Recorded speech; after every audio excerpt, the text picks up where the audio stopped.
Party incharge Varikuti Ashok బాబు పార్టీలోకి వీరిని కండువా కప్పి ఆహ్వానించారు. కనపర్తి మల్లి, కనపర్తి నాగరాజు, కొమరబత్తిని కళ్యాణ్, నాగేష్ ను పార్టీలోకి ఆహ్వానించడం జరిగింది. ఈ కార్యక్రమంలో సీనియర్ నాయకులు బ్రట్టిపోలు గ్రామ పార్టీ అధ్యక్షులు కుందేటి రమేష్, సయ్యద్ సిరాజుద్దీన్ మరియు మండల నాయకులు పాల్గొన్నారు.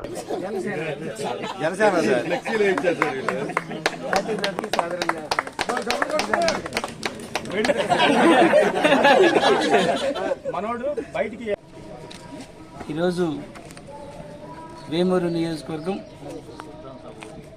బట్టిప్రోలు మండలం బట్టిప్రోలు గ్రామం నుంచి బట్టిప్రోలు గ్రామ పెదమాలపల్లె నుండి దిబ్బమీద మాలపల్లె నుంచి 15 కుటుంబాలు ఈరోజు తెలుగుదేశం పార్టీ నుండి, జనసేన నుండి, వైఎస్ఆర్ కాంగ్రెస్ పార్టీలో చేరడం జరిగింది. తెలుగుదేశం